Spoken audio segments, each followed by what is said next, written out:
Welcome to From the Dust of History, the podcast where we unearth the past, dust off forgotten tales, and bring history's hidden gems back to life. Join us as we journey through time, exploring the stories, people, and moments that shaped our world, one dusty relic at a time. Ready your curiosity and sharpen your wits. It's time to dive into history like never before.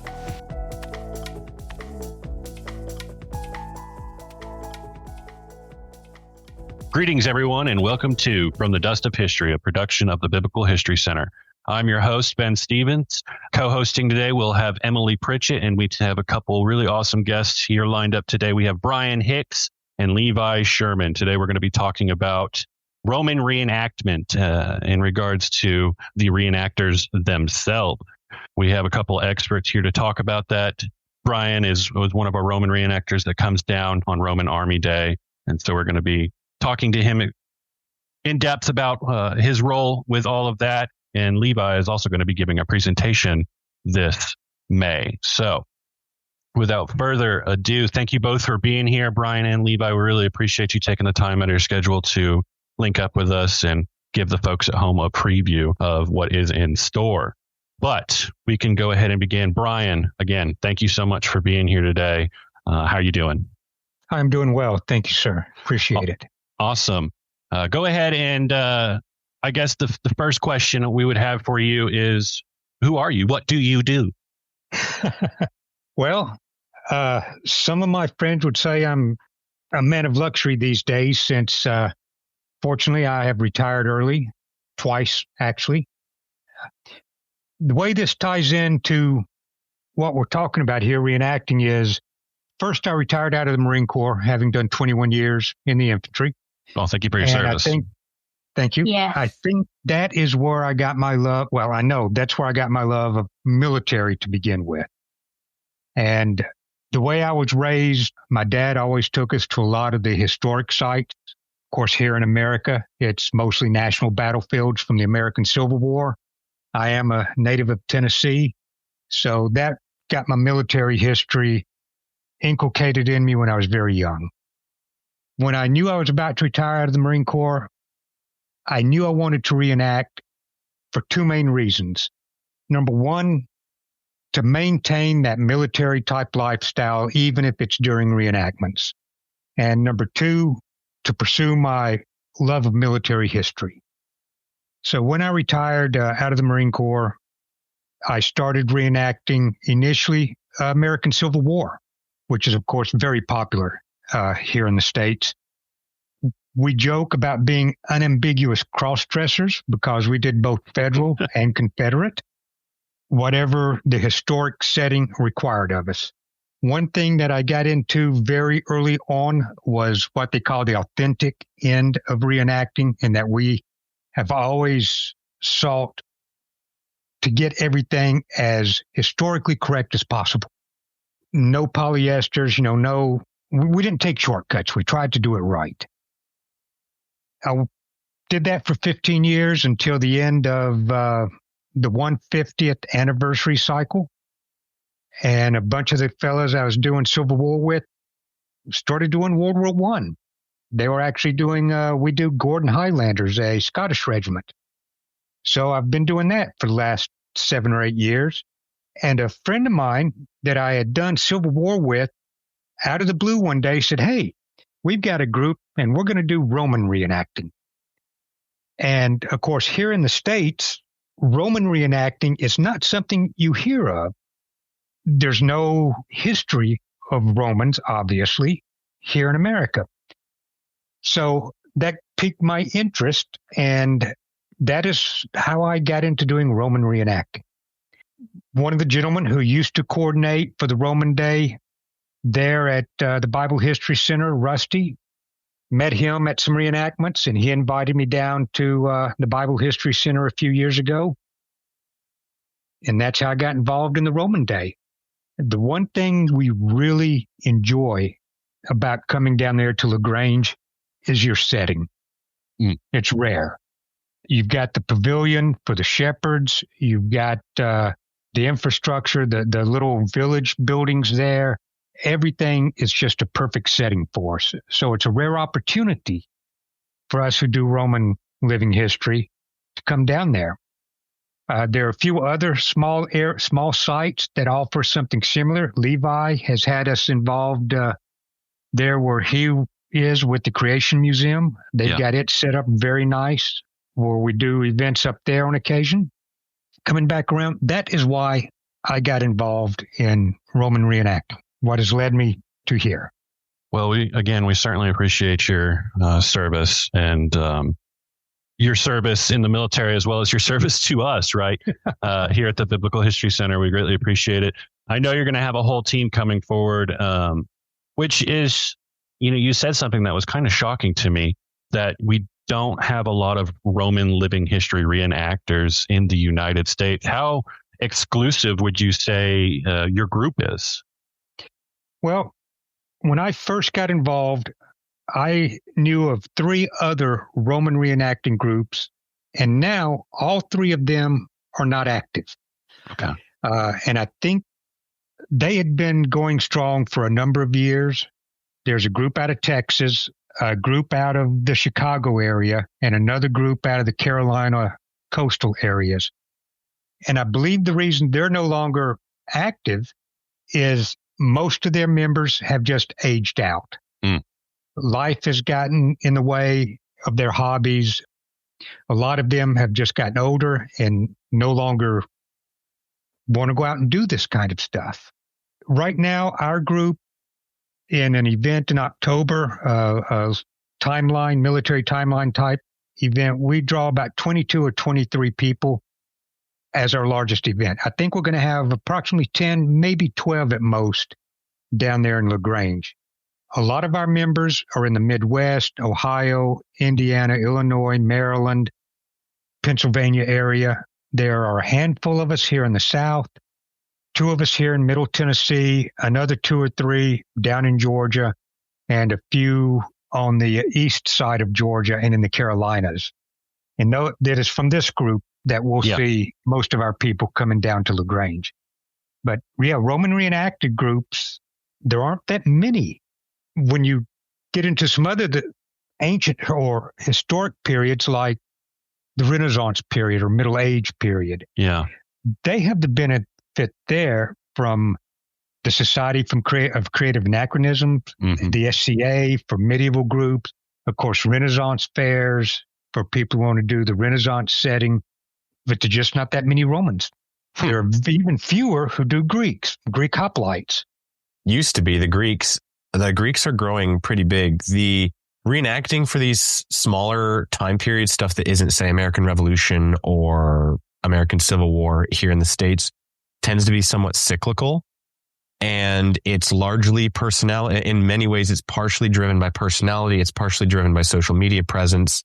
And it's just partially driven by what people are interested in at the moment. So at the moment, within the last 5 years, there's been a huge surge of interest in Greek reenacting, actually partially driven by 2 folks who Brian, I believe, knows from World War I reenacting. And because they've been just pushing for it so hard, they've had a good social media presence.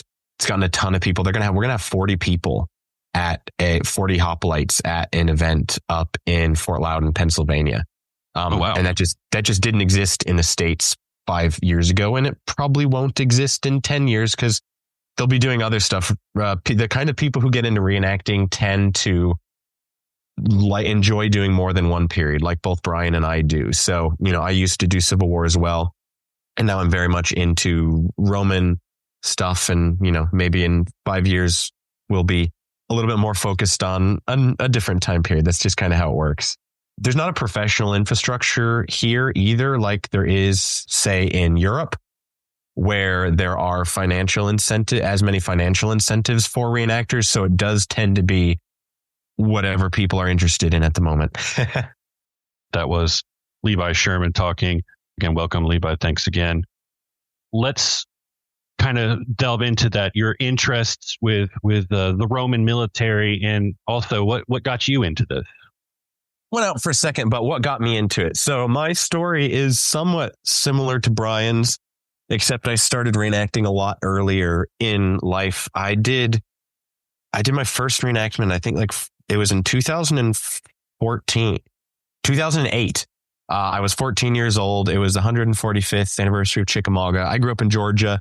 So yeah, pretty much you started in Civil War reenacting, which was very interesting, doing Civil War reenacting in a Confederate group in Georgia with the last name of Sherman. So that was quite exciting. But after that, I too did a lot of the 150th, the sesquicentennial events for Civil War, and then pretty much at the similar time started branching out into other time periods. I haven't done World War I, but I did Revolutionary War, French and Indian War, and World War II. And after that, started getting into the most recent ones I've got into have been medieval and the Roman period, especially getting married and having children. It's a much easier to do Roman and medieval events with children than it is to do, say, French and Indian War, Revolutionary War, where now that my son would be breached, I'd have to make him a new 3-piece suit, every year. Whereas with Roman, oh no, he's grown out of a tunic. I got to take an hour and make him another rectangle of fabric. Yeah. It's a lot easier. Yeah, I remember I think it was your wife and your child were here last year. 2 years ago. He was, 2 years ago. Yeah, you're right. He was so adorable in his little tunic, y'all. Yeah, my daughter might be making an appearance there, but she may not be in Roman clothing. She'll probably be in modern clothing. That's what I really, really enjoy about Roman reenacting. It is, and we have been making it over time more family friendly, as in finding something for families to do, because that's obviously the story of history, is there are families, and that's sort of the basic life experience of everybody. Whereas a lot of reenactment tends to focus on the military side of thing because, that's where the swords and explosions and really, exciting and fun things are. Right. So bringing more of the domestic side of things to reenactment and living history is one of the things that I'm incredibly invested in. And it's really great to be able to have the children out and they enjoy it. And that's how I got into history. I went to my first reenactment. My mom took me at 5 years old. We were in Florida. It was a Civil War reenactment. And I was just absolutely in awe of everything going on. And I spent what felt to 5-year-old me like 2 hours talking with this crazy tall, Civil War reenactor. And that, I didn't learn anything from it, but it gave me an interest and a love for history, which is, in a way, it's changed my life and gotten me on the path that I've lived, which, as a reenactor and a professional historian, it's as a living historian, you have the opportunity to interact with children and change people's lives in a positive way, whether it's just, turning them on the fact that history could be cool, or it's giving them a lifelong interest that will, maybe they'll be the next archaeologist that'll discover the next really cool stuff about biblical history. You just don't know, but that's the really incredible power of living history and why I love it so much. Heck, you don't even have to be an archaeologist to find really cool artifacts nowadays, it seems. I don't know if you saw that article that just came about the girl in Jerusalem, the teenager that's with her family that just pulled out a 3,000-year-old. I can elaborate more on that. It was a 3,800-year-old Canaanite seal. And the girl was 3 years old. Yeah. And I'm thinking, wow, I probably need to bring my daughter on an archaeological site so I can have luck like that. Because she'll be turning 3 this year. But that was that's awesome though. Congratulations to her and the team that were out there. Is all I gotta say. Yeah, that looked that was pretty intense. To be able to pick up a rock that you're just thinking is a rock and it ends up being something super important. What is your focus when it comes to Roman history? My specific area of interest is the history of the Eastern Mediterranean, the Levant, during the Hellenistic and Roman periods. So kind of exactly where you guys are. Most reenactment, most interest in, at least most European, and I would say therefore American interest in the Roman period is mostly Europe, and a lot of it's Britain. Yeah. And there's a huge, I don't want to overplay the cultural divide, but there is a significant difference between the Eastern and Western halves of the Roman Empire. And there's so much interesting stuff that we might not necessarily recognize as classically Roman because it's on that eastern side of the Mediterranean. It's primarily Greek speaking. There's a lot of influence from either Sasanian Persia or the Seleucids or any of those eastern successors of the old Persian Empire.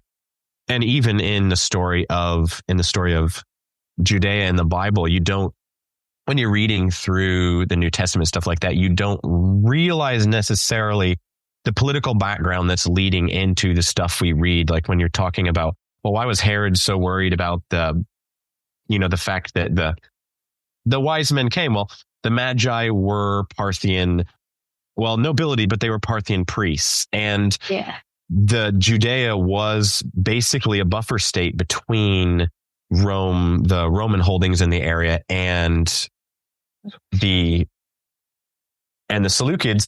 And the last time a bunch of Persians came, they were bringing from Herod's perspective, a pretender to the Jewish throne. And so here, another bunch of Parthians come and say, hey, so there's a new king that's been born. Where is he? We want to, worship him and stuff. And he's like, I've been through this before. This is how my brother died last time. And I fought a huge civil war. So you miss a lot of the historical background of the Bible if you're just thinking, if your background of the Roman period is Gaul, Britain, Germania, that sort of thing. So I really enjoy focusing specifically on that historical background to both the New Testament, the intertestamental period, as well as the early Christian period. I've been getting a lot into late antiquity as well recently. Yeah, I think, Ben, you and Christy and I were talking about that cultural divide between the East and the West Roman Empire not too long ago, I think on one of our other podcasts, if I'm right. We were talking about how in Judea, that's the last frontier of the Eastern Front, and then Great Britain is like the last frontier of the Western Front. And there's stuff going on at the exact same time that Jesus is being crucified, over in Britain. And so it's interesting to see that divide and to see the cultural stuff at play on both sides of the world, essentially. Yes, but there's also great unity as well. So there's one of my big things is archaeological textiles, and there are stamps to be found on leather footwear, identical stamps in both Britain from finds currently in the Museum of London, as well as stuff from the Cave of Letters. The stamps are almost identical. And if you want to talk about something that's very close to the biblical story, crucifixion, the two definite, or as definite as we can be, archaeological examples of crucifixion are also both from Judea and Britain, because they recently, last 5 years, they found another iron nail through calcaneus in a burial. And so there is significant difference, and we don't want to ignore that, but we also don't want to overplay the differences, because there is great unity. It was the Roman Empire was a great unifying force, and even though it would split later on into late antiquity, there was a whole lot holding it together, and it's incredible what they did, the way the Romans were able to come into places and maintain what was there, and also give them something else in, Romanitas. And that was what held the empire together for so long. Because even at the end, when the empire is falling apart, the people who we think of as Odoacer, who deposes the last emperor of the Romans, he was a Roman general. Like, he was in the Roman army. So even these people that are sacking Rome, deposing emperors, they're all Romans, and they value their Romanness. And the way that Rome was able to hold together such a culturally varied empire by adding this one new thing to the mix is pretty incredible. Now, I was talking to Brian before we started the podcast, and he was saying that you definitely were going to be able to talk on Judea a bit, but that his experiences were not so focused on the Levant, as you said. Brian, maybe you could tell us a little bit about your interest as far as time periods go with the Romans. As far as reenacting, I like to represent a soldier from the era of Julius Caesar through the end of the first century, basically through Hadrian, that roughly 150 150, 160 year period. There are some changes from the time of Julius Caesar in the type of shield armor that was worn through Augustus and onward. But from Augustus onward, it stays very stable from that period on. Our main reenacting group for when we do Roman is Legio 14 GMV, which was raised by Caesar in Gaul when he was conquering them. And its biggest claim to fame is Boudicca's rebellion in Britannia. And it was Legio 14 that was instrumental in the Battle of Watling Street that put an end to that rebellion. Myself, I do have gray hair. I'm an older guy. But believe it or not, there have actually found, of course, the Romans didn't actually have burials like we think of, but there are a lot of memorial stones that were put in place. And there are at least 4 examples of Roman soldiers who served in the legions for over 40 years, 40 to 45 years. Wow. So there are some examples of that. Myself, I portray a Roman soldier who had done, by the first century, you had to do either 20 or 25 years before you got your honorable discharge. Honesta missio, if I pronounce that correctly. However, there are a number of soldiers who, after they had retired, came back to duty again. And those soldiers were known in the time of Caesar, Augustus, and the first part of the first century as evocatus. Evocation is the word we get from it. An evocatus was a soldier who had met his minimum or met his retirement purposes, but stayed in service. Most often, they were assigned, as in modern terms, we would call them a supernumerary. They're an extra officer if needed to do special purpose tasks or just to fill in until another officer came in. They were the only other people allowed to carry a vine staff and correct the millets, the enlisted soldiers. So the evocatus would have been an older soldier, would have had a lot of experience, and that is what I portray. I think it's appropriate for my appearance, and with my experience with so many military, real world, and reenacting things, it helps as well when we do events. I'm often the one out doing the close order drill, giving the commands, helping set up the camp, just because it's what I'm used to doing. Right. So, and that's interesting that you bring that up, that there are, in a sense, outside of the 20 to 25 years, professional military men. And it gets you thinking, we've talked a little bit about daily life as a Roman and how it may not have always been so glamorous. Imagine that, right? It's the same thing with with modern day military, yes. How it can be pretty rough. What do you think some of the, and this is a question for either of you or for anyone, but what do you think some of the benefits would have been to be that professional military man, to continue on past that 25 years and continue to serve Rome's military? Well, one of the most significant benefits that I see mentioned quite often for the Roman military was healthcare. The medical care provided by the Roman military was unparalleled at that time or any time prior. They subsisted on 2,400 to 3,000 calories a day. Of course, they didn't eat pre-processed foods like most of us do in modern society, so it was a much healthier diet. Of course, active living, they were very active. The Roman military, when they weren't fighting, they were basically literally building an empire. Construction engineers, they built the aqueducts, they built the roadways that still exist today. So they were very active. They established many new communities. The Roman military had a habit of, when you did retire, you got your honesto missio. It came with the equivalent of about 3 years' pay when you retired, or for quite a while, it came with a land grant and they used this to establish colonies outside all the military bases, and that helped Romanize the empire. All the provinces that Rome either conquered or some places they didn't have to conquer that joined the empire.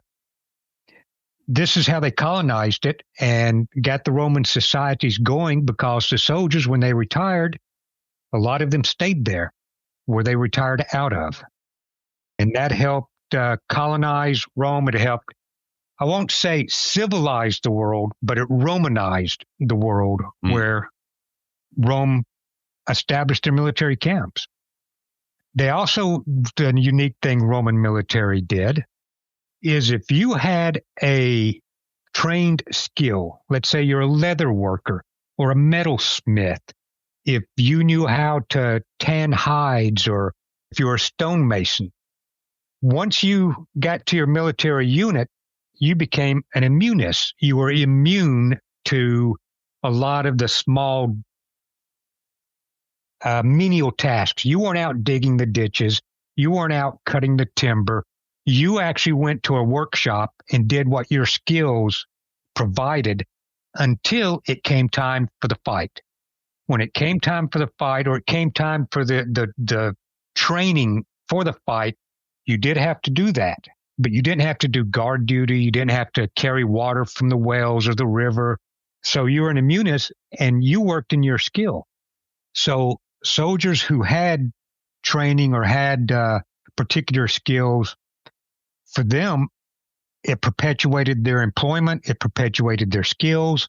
Whereas if they were back at home in either the village or the big city they came from, employment in their skills was not a guarantee.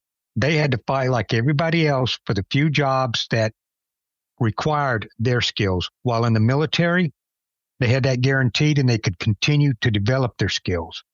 So there are a couple of benefits from staying in the military for quite a while. Yeah, one of the big reasons why someone would want to join the military is regular pay. It's especially if, say, you didn't have a skilled trade or something like that. One of the reasons we have so much coinage from the Roman Empire is because they essentially minted coins to pay their military. And when you get into late antiquity and the fall of the Roman Empire in the West, a lot of times the money stops, the soldiers just go away. Like, you know, they still live where they live and they do their thing, but they're not soldiers anymore because they're not getting paid. So that's one of the big reasons why anyone would want to join the military, on top of what Brian already mentioned.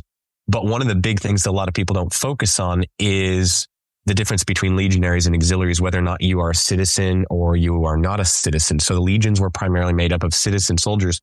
And one of the reasons that you might want to join that is for social advancement. The Roman upward mobility was not really something that existed in Roman society in the same way that it does here, but military service was one way to do that. Centurions were often promoted from the ranks. And so putting in good service, maybe getting promoted to centurion when you retire, you become a leading citizen of wherever you happen to live. Joining the military was a shot at social advancement. Additionally, if you're not a citizen, then you go in and you join the auxiliaries. And the real massive benefit of that is that at the end of your, approximately 25 years of service, you get Roman citizenship, which is absolutely huge. This is one of the ways that Rome enfranchised people that they conquered and made part of their empire. So you join the auxiliaries, you serve, you get citizenship, which automatically puts you above any of your, quote unquote, barbarian peers who do not have citizenship. It comes with tax incentives. Your children are citizens after you. So it's a great way, in addition to the regular pay, it's a great way to give you, but mostly your heirs, a massive leg up in society. And then if you're someone who is something, if you're not going in as just a regular soldier, but as an officer, if you're a noble, service in the military is essentially required for a political career. There is no in the time period that we think of as the glory days of the Roman Empire, there is no divide between civil and military service. And on the cursus honorum, where you get to ideally someday becoming a consul, you have to serve a certain number of military appointments at various ranks and at various stages, in addition to civil appointments as well. Yeah. Now, he mentioned the auxiliaries. At Roman Day, there at the Bible History Center, we will have the auxiliaries represented.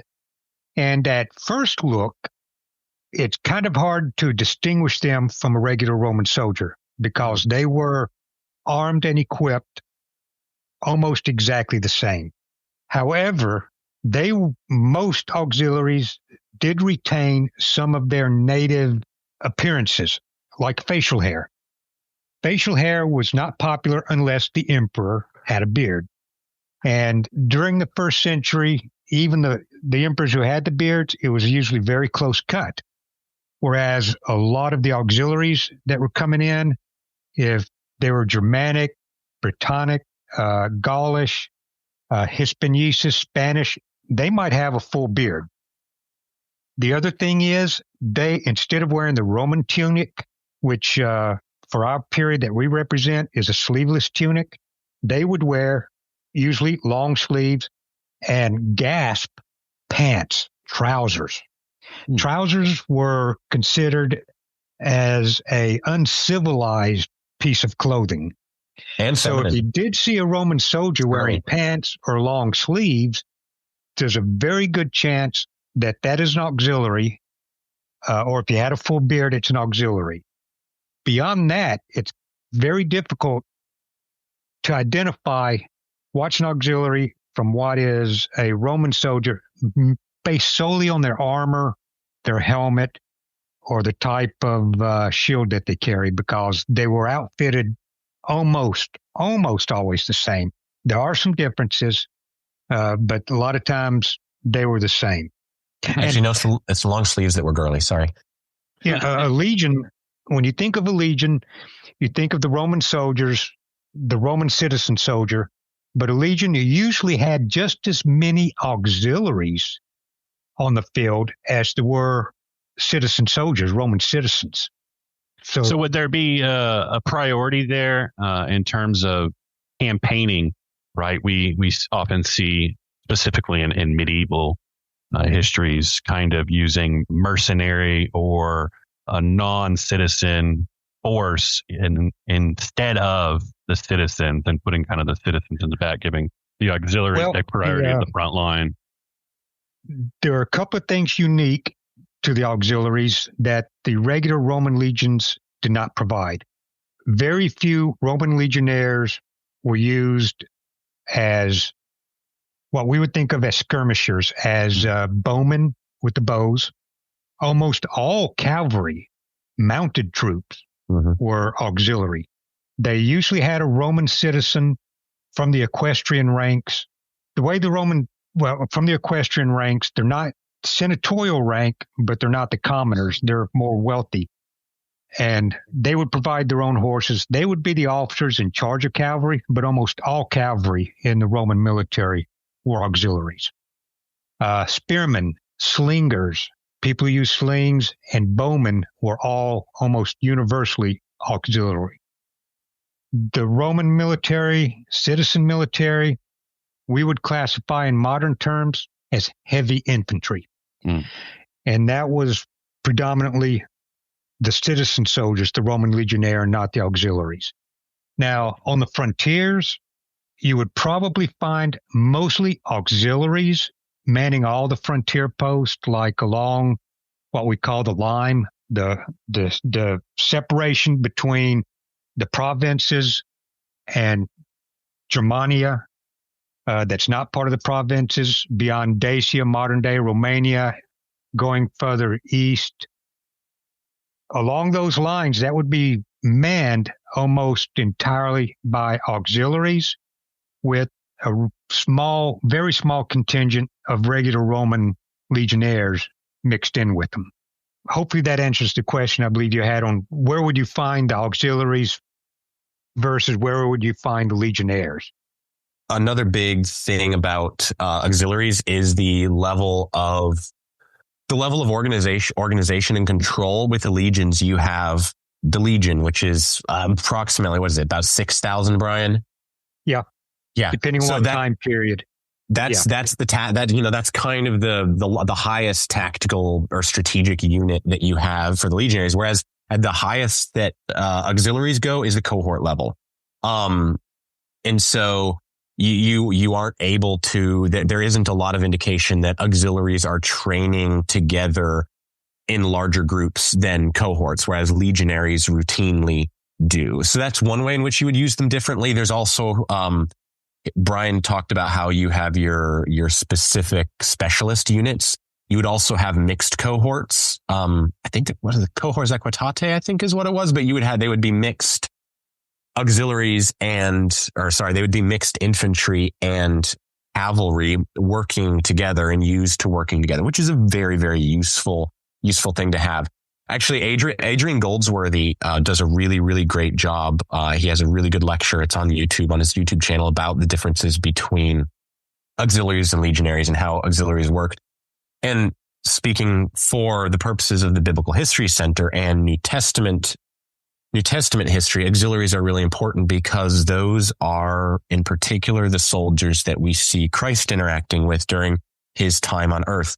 One of the big differences between who could control legionaries and auxiliaries. And in general, legionaries were stationed in provinces governed by governors of senatorial rank, whereas auxiliaries were stationed in smaller, less important provinces where the governor was of equestrian rank, which is what Judea was. So what you often see in movies and media and that sort of thing, where you have legionaries doing all the stuff we see soldiers doing in the Bible, that's pretty much a historical impossibility. The governor of Judea was an equestrian, and he would have commanded auxiliaries. We actually know what his auxiliary units are. This is the information in the talk, a lot of the information in the talk that I'll be giving during the reenactment. But the soldiers that we see in the New Testament are either royal soldiers belonging to one of the Herods, like if we're in Capernaum or something like that. The centurion in Capernaum isn't even a Roman soldier. He's an officer in King Herod's royal army. And then if Christ is in Judea, the soldiers he's interacting with are auxiliaries locally recruited from the province itself, actually. Now, you've heard talk about a legion cohorts. Let's break it down on how the Roman military from the individual was organized. The smallest unit, in modern terms, we would call it a squad, is a contubernium. That's an 8-man squad. 10 contuberniums, or 80 men, make a century. A lot of times when you hear the word century, you think, oh, there's 100 of them. Yeah. Well, actually, it's only 80. It's 10 8-man units. Now, the officers come in at the century level. The centurion is the most common rank that people think of when you think of the Roman military, the centurion. He is the equivalent in today's term as a company commander. He commands 80 men. He has an optio, which would be his lieutenant. They have a tresitarius. I think I'm pronouncing that right. That's basically a sergeant of the guard. That is a century. Now, 6 centuries make a cohort. 10 cohorts make a legion. So you basically have 60 centuries in a legion. They normally would operate independently, 1 or 2 cohorts, but most often they operated as a legion. And as Levi pointed out, the auxiliaries, they modeled everything up to the cohort level, but that was usually their senior size. If you go back in a little bit before the era that we represent, you get into the manipular system, the maniples, and even before that, then you get into the hoplite systems with the massive formations. But now we're talking from several hundred years before the Roman Empire up to the last 100 years before the empire really became known. But as we think of the Roman military units, it is the cohorts that make up the legion. It is the centuries that make up the cohort. And it is the contuberniums that make up the century. At Roman Day, I think we'll have one individual. The way you can tell an officer from a centurion or optio at a distance is usually by their type helmet or the crest that they have on their helmet. A centurion was identified most commonly with a crest over the top of his helmet that ran from ear to ear. The optio had a smaller crest that ran from the front to the back. What those crests were made of, most material that we found identifies it as some kind of feathered crest. There are some who argue, well, it might have been horsehair, but I think the feather crest proves out. Now, something else that we might want to mention, everybody likes the modern movies. Of course, we have Gladiator 2. Of course, and then you go back a little bit, you got Spartacus, you've got this series, Rome. We do have some issues with the way Roman soldiers are portrayed in these movies. Some issues? A lot of people ask us, why aren't you all wearing red tunics? Right. Why aren't you all wearing the exact same type of armor? Why does he have what looks like chainmail and he has what looks like scale mail, and he's got that bandit armor we call them segmentata. The movies give us that false impression. Mm-hmm. We don't wear big leather guards on our forearms. Again, it's a Hollywood thing. Yeah. We know based on the archaeological finds and the pictorial representations on frescoes and the wall paintings that tunics were in a variety of colors. And red was not predominant. And there was no standardized requirement that everyone had to have the same type color tunic. The weapons and armor that you were given, whatever fit you and was in supply at the time. Yeah. Because there might have been the chainmail type armor. There might have right next to two guys wearing the bandit armor, next to three guys wearing the squamata, the scale mail armor. There was no standardization. Same thing with helmets. There are at least, I think, 15 different iterations or styles of helmets. They all look basically the same, but there are a lot of differences. Italic G, italic C, Gaelic C type helmets, Kulis style helmets. And all these names for these styles are based on the archaeological typology in recent times. They just called them helmets back then. What's the Latin word? Gala? And armor was just known as lorica. The lorica hamata or lorica squamata or lorica segmentata is a typology name given by modern scholars. It was just lorica for them. They didn't wear leather wrist guards. They didn't all wear red tunics. That is just something that Hollywood has given us as a standard because it's so easy to mass produce and fabricate all one style and all one color than all the differences. And you'll see this at Roman Day. We'll have such a variety of types of weapons, armor, helmets at the event. Yeah, in Roman reenacting circles, talking about the tunic color, we refer to the tunic wars, which were which were, I don't know, maybe about 10, 15 years ago, where there was a big, huge debate over whether or not every, soldiers would have certain tunics for certain things. There's some evidence for later on in late antiquity that, you would wear white tunics maybe for more dress occasions, parades. You might wear a blue or a red tunic for for working, red has the association with Mars, the god of war. So there's a suggestion there. It's just important to remember that our knowledge of the past, of the Roman period, is in such a state of flux and is so fragmentary. When Brian and I are doing World War II or World War I, we can portray a specific person and get the stuff he had in his pockets correct on a specific day. Yeah. Like you can get that specifically accurate with your portrayal. Whereas when we're talking about the Roman period, sometimes we're lucky to get within 100 years of something. And it's not like stuff didn't change. It's not like when we want to chart the changes in tunic styles, I can say, well, over the 2nd century to the 3rd, tunics got wider until they started to reach the wrist, that sort of thing. But we know that they had the same 5-10 year changes in fashion that we have.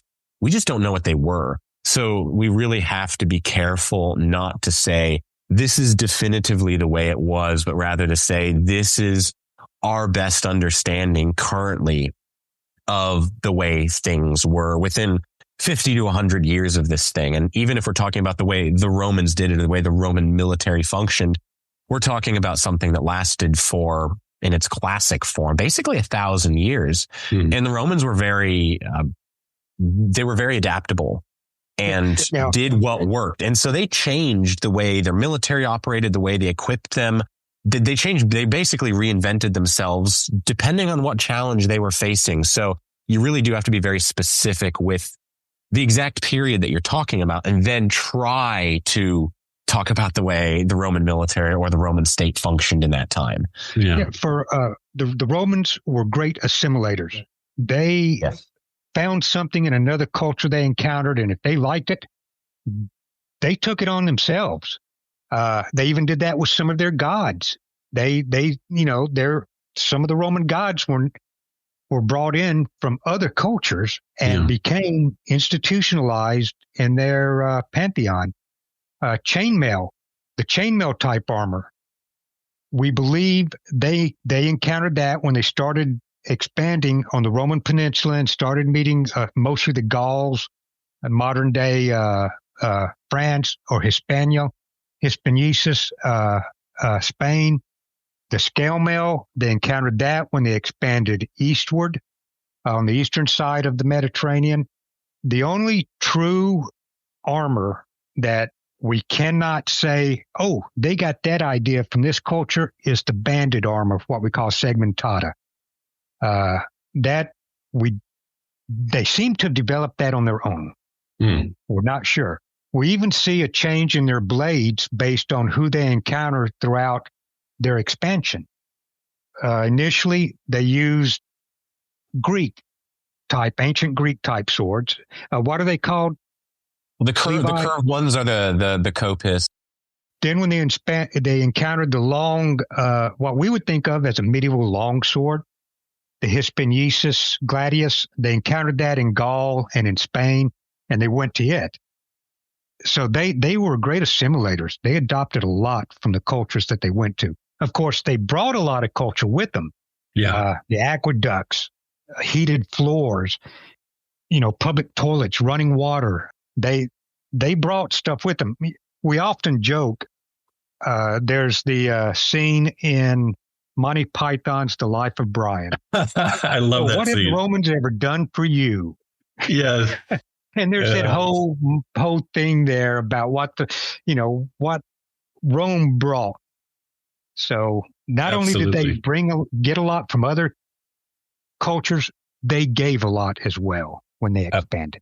Absolutely. I like to refer to them when I give a tour, when we're doing more of our traditional tours and not our Easter tours that we're doing right now, the more archaeological based tours or ancient times tours. I always like to refer to them as kind of an ancient encyclopedia of the time. They have so much culture and information from themselves, but also all these vast places that they're conquering and assimilating and absorbing all of this stuff. It's not just that the Romans were the dominant force. It's that they were able to assimilate as they went, and making them a dominating force. Is really an interesting perspective of the Romans that we don't typically think of But we're going to have a whole lot of these examples available to you to see on Roman Army Day if you come out and meet the guys. Maybe one of you could talk about just shortly, say I am just your average everyday coming in to experience Roman Army Day for the first time family. What could I expect? What kind of experiences will you be offering at the Biblical History Center for Roman Army Day? Excellent question. We have been fortunate enough that the Biblical History Center, the field beyond the parking lot, we hope once again this year to run sort of a miniature Roman boot camp for the younger guests, children. We're not going to give them actual blades. We have wooden training swords. We'll have some wooden training shields. We'll get them lined up. We'll have them march around a little bit, learn some of the commands in Latin for right face, left face, forward march, stuff like that. In the actual facility there at LaGrange, we're going to have some static displays with the different types of armor. There'll be several of us wearing the armor, talking about it. We're actually going to have some civilian, non-military interaction as well. We'll have one of our members, his name is actually August, not Augustus the Emperor, but August and his wife Mallory. They bring a display of board game, the type of board games, ancient games from that era, and we'll teach you how to play. Oh, wow. And we'll play the games with you. So we'll offer that. I know there'll be a couple of ladies. I think Levi's wife, Faith, will be there, and she can talk about from the women's perspective, which I am not knowledgeable on. So I can't speak any further than that. We're also going to have one of the siege weapons that was popular with the Roman army at that time, basically a scorpion. If you can imagine a giant crossbow mounted on a tripod, that's what a scorpion is. It was, and each legion, well, each cohort, if I remember right, each cohort, I think had 4 of them assigned to it. Those were available. We'll have that on display, showing how it works and talk about it, the scorpion. Of course, we'll have our pilums, their type of spear that the Roman military had. Our auxiliary will have a regular fighting spear, so we can talk about the difference between how a pilum was used as a spear versus how a traditional spear was used. We will probably have people dressed in armor prior to the Judaic period or classic Roman period. I know a few years ago, we had one of our members dressed the way that a Roman soldier would have appeared during the big fight with Hannibal the Great, or Alexander the Great. When Alexander conquered the known world, what did a Roman soldier look like? Hopefully our person will bring that type armor again. So we'll show a little bit of a timeline. We'll talk about the different types of helmets and where they came from, the different length of blades, the different shape of the shields. People will be able to pick stuff up. We'll have helmets people can try on so they can not just look at it, but actually get a feel for the weight of it. Now, none of our stuff is rubber. It's all brass, iron, steel. It's all made out of the correct stuff that you would have encountered back then. So, yes, they are reproductions, but they are correct made. You'll get the actual feel for the weight of the armor, the weight of the blades, the weight of the shields, and you'll know what the soldiers actually would have had and carried. Not just in the fight, but we'll have what's known, you hear it called a sarcina or backpack carried on the furca, the basically a modern day hobo stick and what they would have carried, because the Roman soldier had to carry all of his personal items with him. He didn't get a pack mule to put his stuff on. He had to carry it with him. Of course, when they go into battle, they would stage it, form up, and go fight, then come back and recover their items. So we'll have that to talk about as well. What did they cook in? How did they cook? We'll have stuff to demonstrate that aspect of the Roman life as well. I'll bring in a lot of my domestic stuff as well. I have a bunch of stuff for writing, personal hygiene, I got perfume, all that kind of stuff. Just all the things we deal with in day-to-day life and barely think about. But, the Romans had to have equivalents of all of those because they had the same, needs as we do. Absolutely. Make sure you bring your sponge on a stick. Oh, we got y'all covered on that one. Yeah, we got plenty of sponges and sticks. I don't think we'll need to demonstrate what it was used for, but No. You know what it was used for? Everybody gets a chuckle at. I think everybody knows. Yeah. That's actually potentially a myth. Some new studies suggest that it's actually probably a toilet bowl brush.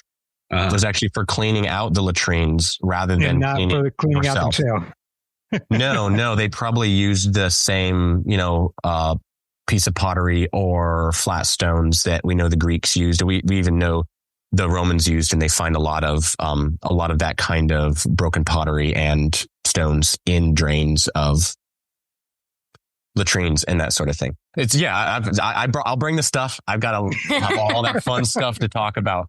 You're going to be giving us a presentation as well, aren't you? Yeah. Oh, yes. So I will be doing a talk, basically on the Roman army in Judea during the time of Christ, the soldiers that Christ would have interacted with, how you might have perceived them as a Jew or a Gentile living in Judea if you walked into one of them in the road. Unfortunately, a lot of how we perceive the military in our reading of the New Testament is shaped by media, which is pretty much always wrong when it comes to this particular subject. And so, we'll go through a lot of primary sources and fun stuff, and hopefully everybody will end up with a better understanding of the type of soldiers that Christ interacted with, whose slaves they healed, and the people who crucified him as well. So one of our members, Caleb, will be doing a pay call.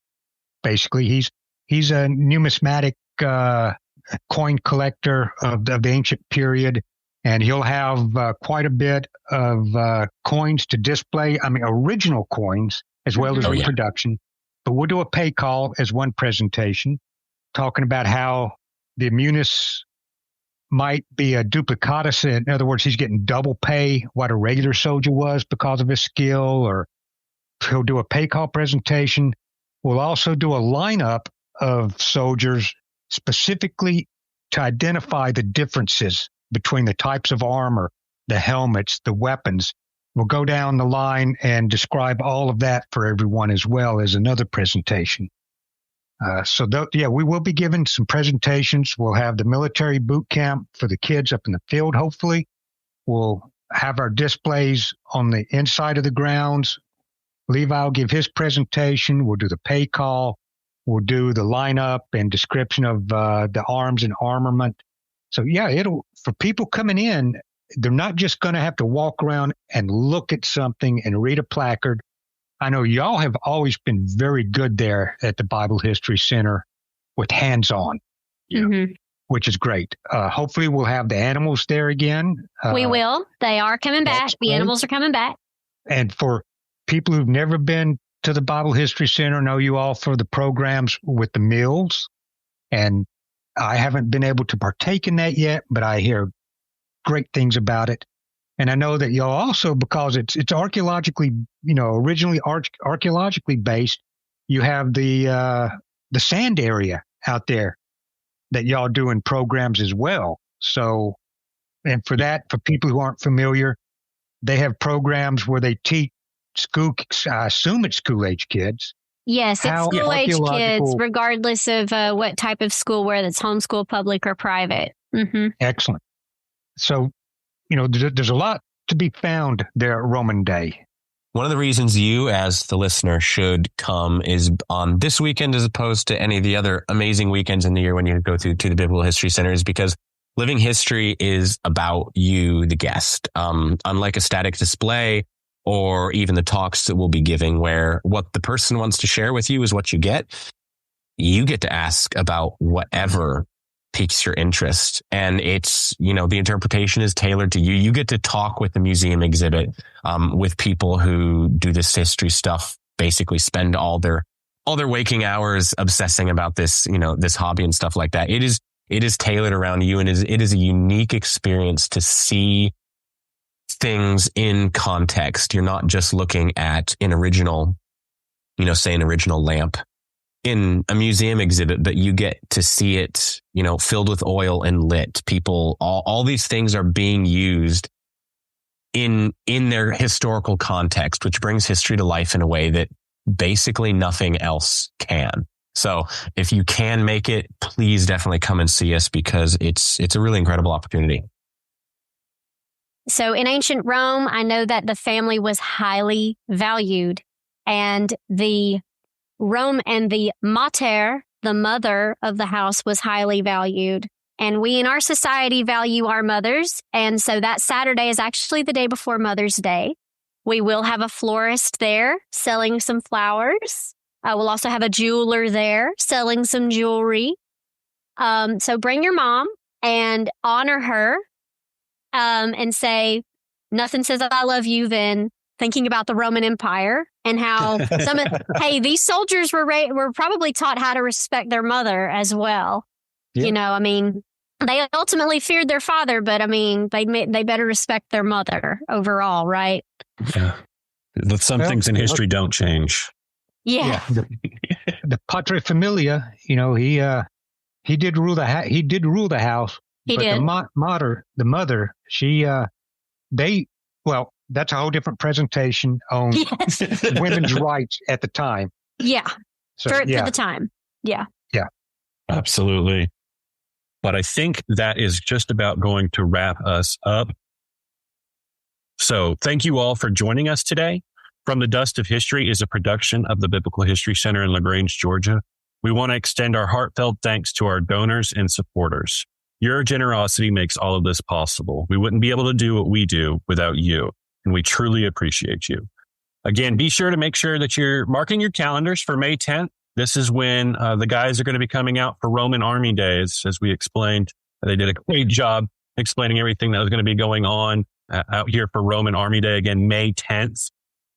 So mark your calendars. We have stuff online. You can start registering for different meals, different digs for the kids. Everything is available to you at this point. Additionally, we also will be running a promotional offer that's exclusive to you, our podcast listeners. When you come on May 10th, be sure to go to Miss Joyce at our front desk. She'll be working the front desk there all day. Miss Joyce, if you tell her that you think that Roman history is rad, you will be given a free Roman Army Day t-shirt. Again, the phrase that she needs to hear is Roman history is rad. And that's going to hook you up with a free t-shirt. We hope to see you there. For a complete list of upcoming events, programs, and more information, please visit biblicalhistorycenter.com.